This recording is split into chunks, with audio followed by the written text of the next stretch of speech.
पहला दिन, अचानक आपकी नींद खुलती है और आप पूरी तरह से हड़बड़ा जाते हैं। ये क्या हो रहा है? आपका घर हिल रहा है और कांप रहा है। शायद ये कोई भूकंप है। आप अपने तकिए और अपनी बिल्ली को कसकर पकड़ लेते हैं। आपकी बिल्ली भी काफी डरी हुई है, इसलिए जब आप अपनी बिल्ली को पकड़ते हैं तो वो छूटने की कोशिश भी नहीं करती। और क्या, आपके दस्तावेज, लैपटॉप, ऐसा लगता है जैसे आपका घर चल रहा है। आप खिड़की से देखते हैं कि आपके बगीचे में उगे पेड़ पीछे छूट रहे हैं। आप एक जगह पर जमे हुए हैं और अपनी बिल्ली को छाती से चिपका रखा है। आपके आसपास की इमारतें और आपके 30 साल पुराने घर में दरारें पड़ रही हैं और इससे अजीब आवाजें आ रही हैं। आपके किचन से एक तेज आवाज आती है। ये शायद आपका नया चाय का सेट है जो चकनाचूर हो गया है। फर्नीचर आपके बेडरूम में यहाँ वहाँ घूम रहा है। आप दीवार का सहारा लेते हैं। अरे जरा बाहर तो देखिए, आप अपने पड़ोसी के बगीचे में पहुंच चुके हैं। आपका घर ठहरने का फैसला करता है। ये रुक गया है। लड़खड़ाते हुए आप सावधानी से इमारत से बाहर निकलते हैं। बिल्ली आपकी गोद में चुपचाप बैठी हुई है। गुप्ता जी पहले से ही एक सेब के पेड़ के नीचे आपका इंतजार कर रहे हैं। गुप्ता जी पीले पड़ गए हैं और उनकी आंख फड़क रही है। थोड़ी देर बात करने के बाद आप दोनों मान लेते हैं कि शायद ये एक लैंडस्लाइड था, लेकिन घर को वापस अपनी जगह कैसे पहुंचाया जाए ये अभी भी साफ नहीं है। लेकिन आप दोनों तय करते हैं कि इसके बारे में बाद में सोचेंगे। दूसरा दिन, सुबह का वक्त है। सब कुछ ठीक है। आपका घर अभी भी आपके पड़ोसी के बगीचे में है और आपकी बिल्ली अपने पसंदीदा जूते के डिब्बे में मस्ती कर रही है। शुक्र है रात को कुछ अजीब नहीं हुआ। वीकेंड खत्म हो गया है तो आप अपनी कार में बैठकर अपने ऑफिस के लिए निकल जाते हैं। गाड़ी चलाते समय आप लगातार आसपास देखते रहते हैं। ऐसा लगता है जैसे आपके शहर की कई इमारतों ने अपनी जगह बदल ली है। कितनी अजीब बात है। ऑफिस में खलबली मची हुई है। आपको पता चलता है कि सिर्फ आपके घर के साथ ही ऐसा नहीं हुआ था, बल्कि कई और घर उस लैंडस्लाइड की चपेट में आए थे। अगर आप इस फैक्ट को नजरअंदाज कर देते हैं कि आपका ऑफिस 1 या 2 बार उछला है और इसने 1 आध बार अपनी मसल्स को स्ट्रेच किया है, तो बाकी सब ठीक ही है।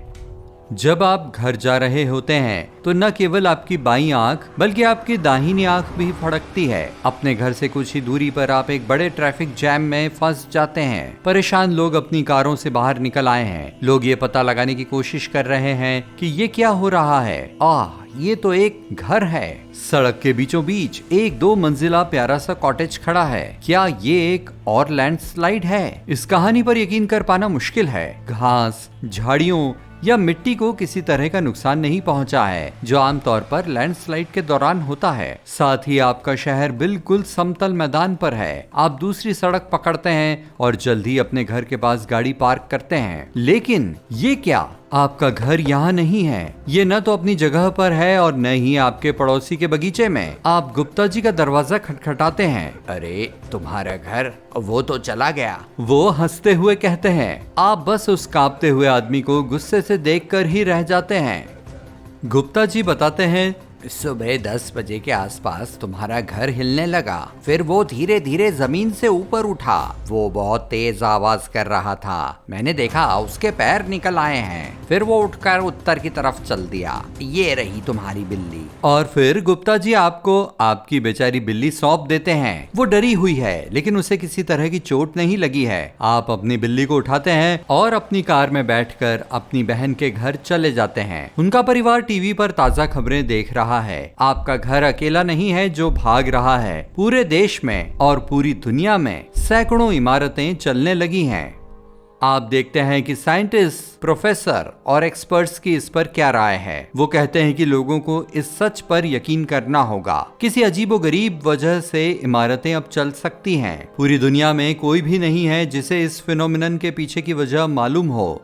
तीसरा दिन, आपको पता चलता है कि हजारों शहर और कस्बे रातों रात गायब हो गए हैं। जो लोग रात को बड़े शहरों में सोए थे, वो सुबह जंगलों में, समुद्र के किनारे या झीलों के पास पाए गए। एक अपार्टमेंट दलदल में फंस गया, दूसरा एक चट्टान के किनारे पर पाया गया। दोनों ही मामलों में अधिकारियों को लोगों को बचाना पड़ा और इमारतों को बचाने के लिए बड़ी क्रेन्स भेजनी पड़ी।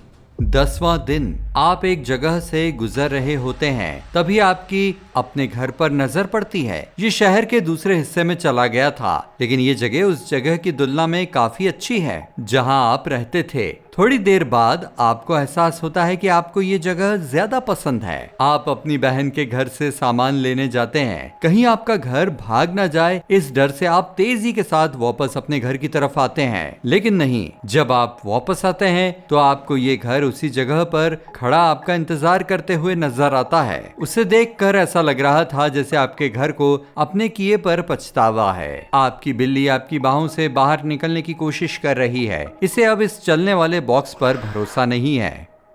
20वां दिन। आपको हर सुबह एक नई जगह पर जागने की आदत सी हो गई है। आप इसे एक हैरत अंगेज एडवेंचर के तौर पर देखते हैं। एक दिन आप सुबह के वक्त एक बड़ी पहाड़ी की खड़ी ढलान पर सोकर उठते हैं। नजारा देखकर आपका दिल खुश हो जाता है। आपका घर दिल से रोमांटिक है। आपके बेडरूम की खिड़की से उगते सूरज का नजारा कितना खूबसूरत लग रहा है। लेकिन 2 घंटे बाद ये साफ हो जाता है कि आपका घर यहाँ फंस गया है। आपका घर न जाने कैसे अंधेरे में इतनी ऊंचाई पर चढ़ गया था, लेकिन अब ये वापस ठोस जमीन पर नहीं पहुंच सकता। खुशकिस्मती से अब ऐसी काफी सारी सर्विस मौजूद हैं जो इस हालात में आपकी मदद कर सकती हैं। आपके घर को बचाने के लिए 2 क्रेन और 1 मालवाहक हेलीकॉप्टर की मदद लेनी पड़ी। वैसे भी सिर्फ 1 महीने में धरती काफी बदल गई है।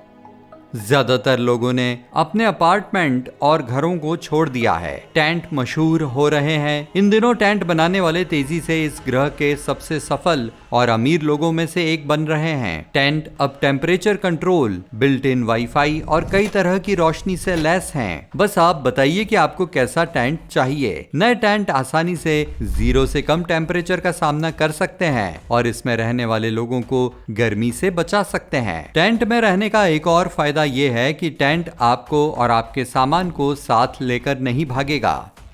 ज्यादातर शहर गायब हो गए हैं। उन्हें काबू करना नामुमकिन है। कम से कम उन इमारतों के साथ तो ऐसा मुमकिन नहीं है जो कभी भी चलने लगती हैं। चलते समय ये इमारतें सड़कों और हाईवे को बर्बाद कर देती हैं। ये सड़क और ट्रैफिक लाइट और रोड के सिग्नल्स को तोड़ देती हैं। अब आपको आसपास किराने की दुकान नजर नहीं आएगी और आपका पसंदीदा रेस्टोरेंट हमेशा एक अलग जिले में होता है। जो लोग टेंट में नहीं रहना चाहते, उन्हें हर दिन शहरों और इमारतों के साथ भागना पड़ता है और ये काफी थका देने वाला होता है। आप नहीं कह सकते कि अगर आप 1 घंटे के लिए कुत्ता टहलाने निकलते हैं तो वापसी में आपका घर अपनी जगह पर मिलेगा या नहीं।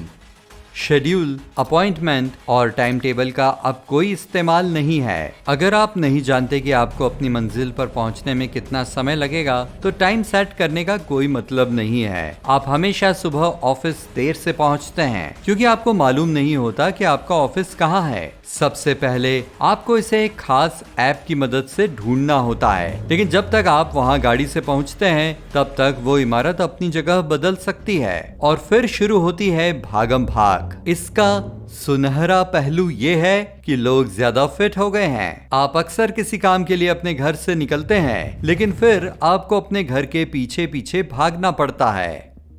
गूगल मैप अब बेकार है क्योंकि अब कोई भी इमारत अपनी जगह पर नहीं होती, इसलिए इस ऐप का कोई इस्तेमाल नहीं है। अगर आपको किसी से मिलने जाना है या कोई ऐसी जगह ढूंढनी है जहां आप पहले कभी नहीं गए हैं, तो मुश्किल है कि आपको पता मिल जाए। अब सड़कें नहीं बची हैं, ना ही हाउस नंबर हैं, लेकिन सबसे बुरी चीज भूकंप है। सोचिए, एक 100 मंजिला गगनचुंबी इमारत घूम रही है। इसमें कोई हैरत की बात नहीं है कि इसके नीचे की जमीन कितनी तेजी के साथ हिल रही होगी। इसमें पुलों, बांधों या बिजली लाइंस जैसे छोटे इंसानों के बनाए हुए कंस्ट्रक्शन ढह जाते हैं। कहीं कहीं इसकी वजह से आग लग जाती है और बाढ़ आ जाती है। चलती इमारतों से तेज आवाज आती है। ज्यादातर लोग रात में नहीं सो पाते हैं। उन्हें दिन के दौरान सोना पड़ता है क्योंकि किसी अजीब वजह से इमारतें रात में चलना पसंद करती हैं।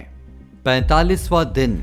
आज आप अपने ऑफिस पहुंचने में कामयाब रहे हैं। आप अपनी कुर्सी पर बैठ जाते हैं और चारों तरफ देखते हैं। आपके साथ काम करने वालों की शक्ल पर 12 बजे हुए हैं। सभी की आंखों के नीचे बड़े बड़े काले घेरे हैं। जरा सा भी शोर होता है तो वो डर के मारे उछल जाते हैं। वे परेशान और थके हुए हैं। आप अपने कंप्यूटर मॉनिटर में अपनी शक्ल देखते हैं। आप भी अच्छे नहीं दिख रहे हैं। अगर साइंटिस्ट ने जल्द ही इसका हल नहीं खोजा तो पूरी सिविलाइजेशन तबाह हो जाएगी।